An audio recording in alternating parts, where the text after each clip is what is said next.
Heute möchte ich euch meine Sonnencreme-Favoriten zeigen, und zwar sowohl Alltags- als auch Outdoor-Produkte.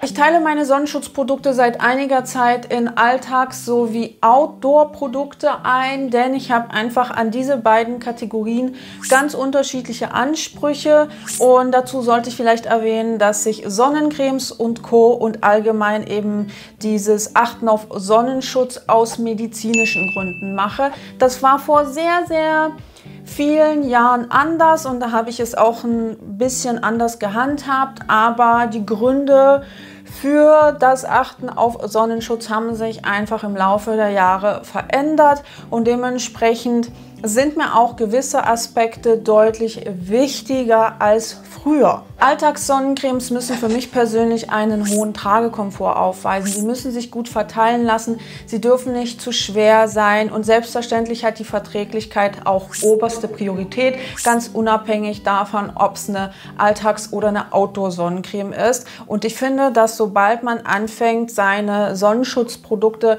in diese beiden Kategorien zu unterteilen, dann kann man einfach auch viel besser mit dem Thema in der Praxis umgehen. Ich habe früher zum Beispiel da gar nicht drauf geachtet, dass mir der Tragekomfort wichtig ist, und dann ist mir einfach aufgefallen, dass ich gewisse Sonnencremes unregelmäßig benutzt habe oder sie einfach auch nicht in der korrekten Auftragsmenge aufgetragen habe, und das ist natürlich ein Problem. Aber jetzt, da ich weiß, dass ich meine Alltagsprodukte habe, meine Outdoor-Produkte, kann ich viel besser damit umgehen. Alltag bedeutet für mich, dass man zum Beispiel seiner täglichen Arbeit nachgeht, wie beispielsweise im Büro oder im Homeoffice oder im Einzelhandel. Also jetzt nicht unbedingt Sachen, die mit Outdoor-Berufen zu tun haben, sondern eher diese Berufe, die nicht so intensiv mit der UV-Strahlung in Kontakt kommen.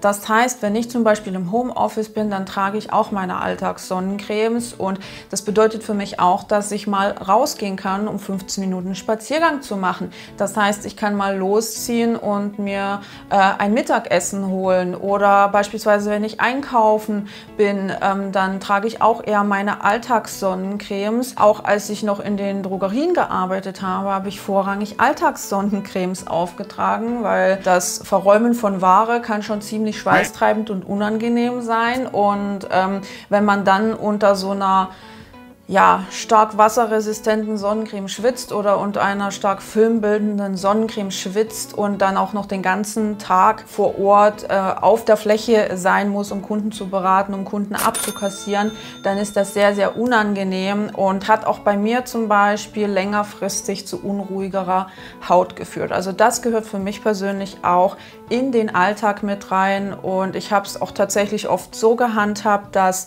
ich meine Alltagssonnencreme mitgenommen habe, und wenn ich dann Dienstschluss hatte, dann habe ich sie nochmal neu aufgetragen. Zum Beispiel, wenn ich mit dem Fahrrad unterwegs war und wusste, ich muss jetzt noch eine halbe Stunde mit meinem Fahrrad durch die Sonne fahren, dann habe ich sozusagen einfach meine Sonnencreme wieder reappliziert.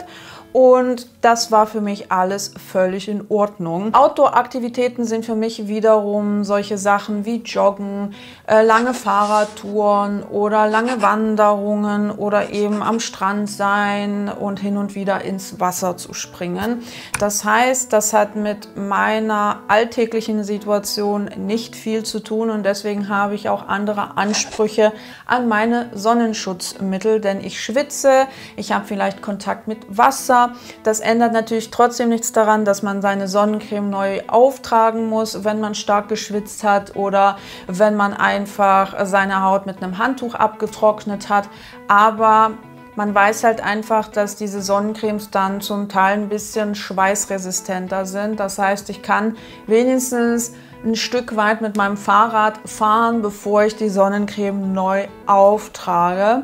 Und da spielt für mich eben auch die Wasserresistenz bzw. die Schweißresistenz eine Rolle, was für mich im Alltag total egal ist. denn diese Sonnencremes, die besonders wasserresistent oder aber auch zum Teil schweißresistent sind, die bilden einfach so einen Film aus, der möglichst wasserabweisend sein soll. Macht ja auch irgendwie Sinn.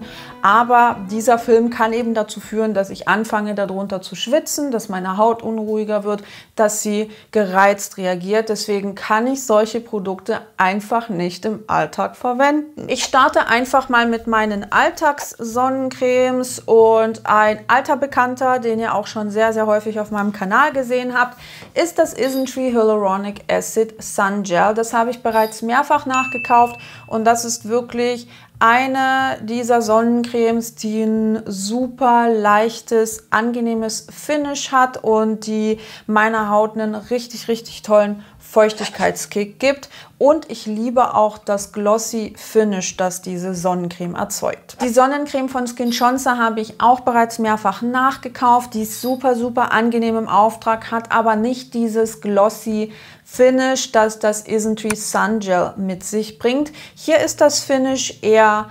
hautidentisch und meine Haut saugt auch diesen leichten Glanz am Anfang so nach circa 20 Minuten auf und dann ja, fühlt sich die Haut einfach schön samtig und leicht gepflegt an, aber ohne dass das Ganze zu ölig ist. Außerdem finde ich den Pumpspender richtig praktisch, weil einmal abgewogen weiß man einfach, wie vielen Pumphüben 1 Gramm entspricht und deswegen benutze ich die auch richtig, richtig gern. Ein kleiner Sonderfall ist die Sunmuse Moisture Sunscreen von Bplane, denn die hat nicht nur einen relativ hohen UVB, sondern auch einen relativ hohen UVA-Schutz. Ich glaube, das ist eine der Sonnencremes in meiner Sammlung mit dem höchsten UVA-Schutz.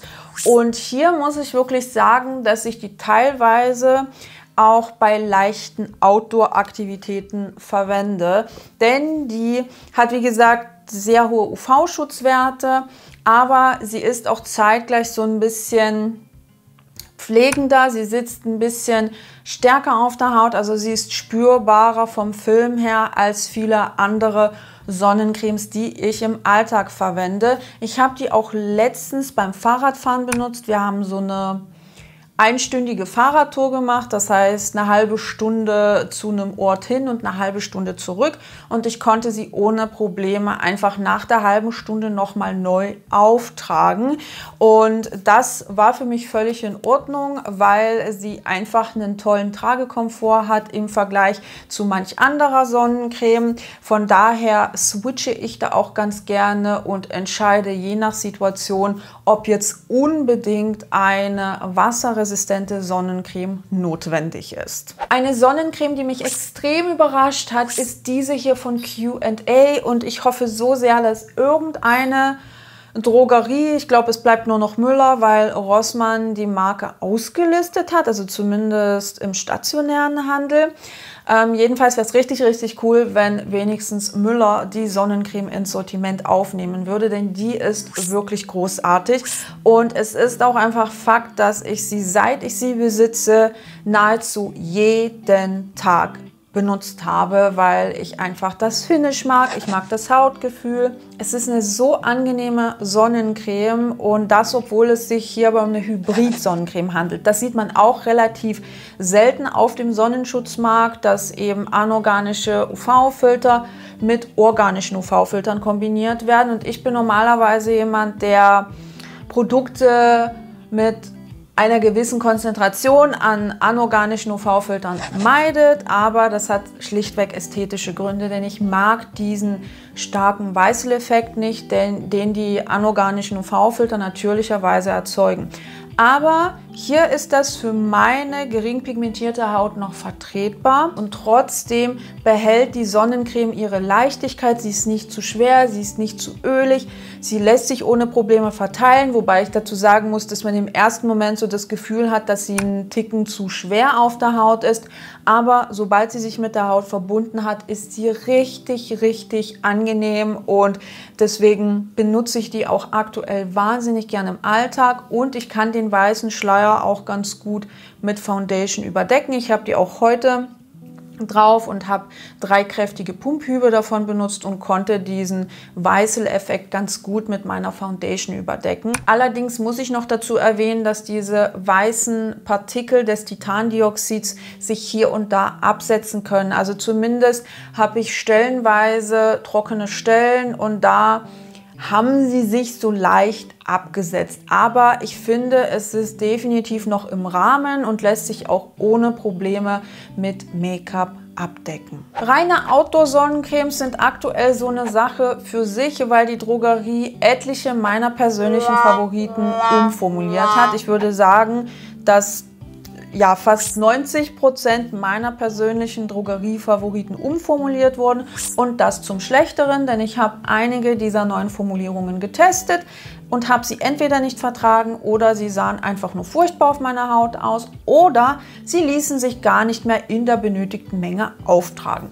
Deswegen bin ich gerade so ein bisschen im Clinch mit den Drogerie-Eigenmarken Sonnencremes und habe auch nicht so wirklich die Lust, was Neues auszuprobieren. Aber ein Produkt, das für mich als Alternative relativ gut funktioniert, ist dieses Sonnenbalsam von Today Sun. Das ist die Rewe Eigenmarke und soweit ich weiß, gibt es das auch bei Penny.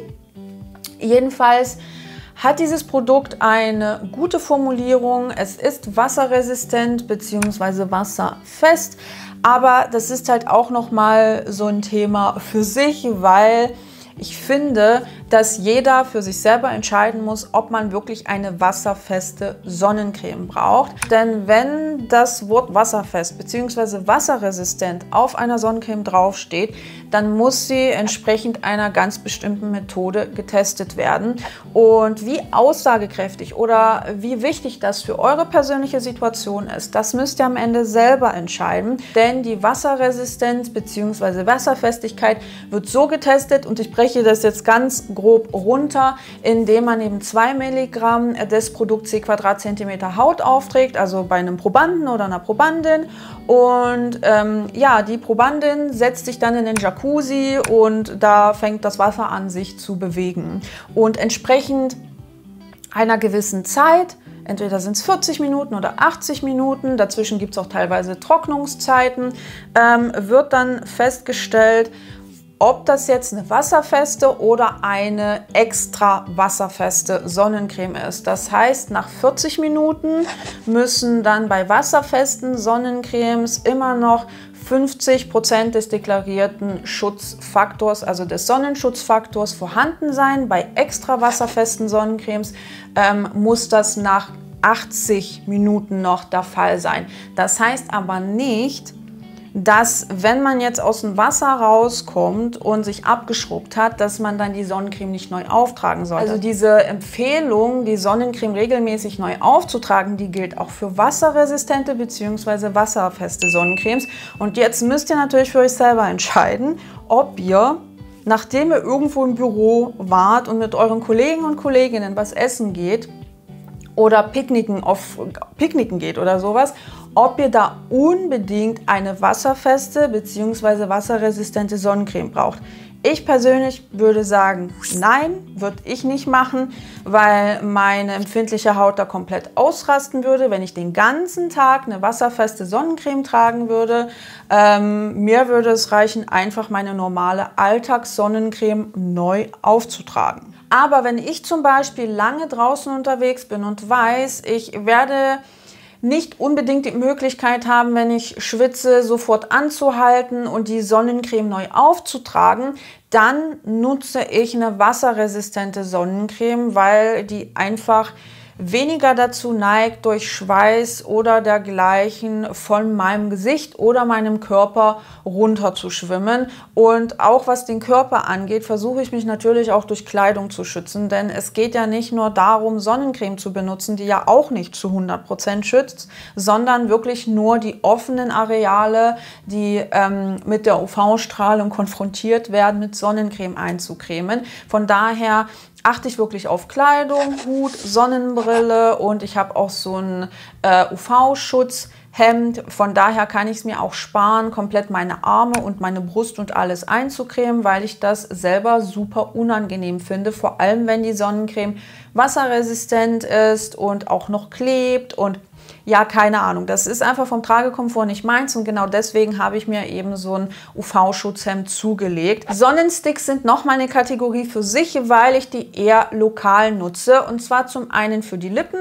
Da verwende ich einfach diese Lippenpflegestifte.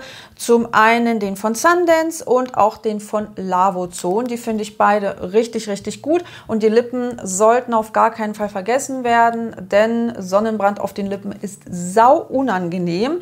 Und wenn es um größere Sonnensticks geht, dann ist das hier mein aktueller Favorit. Und zwar ist das der B-Lab Matcha Hydrating Sun Stick. Und den habe ich auch mit etlichen anderen Sonnenschutzsticks verglichen, egal ob Drogerie oder K-Beauty. Ich verlinke euch das entsprechende Video unten in der Infobox, falls ihr euch dafür interessieren solltet und falls ihr wissen möchtet, was das Problem mit Sonnensticks ist.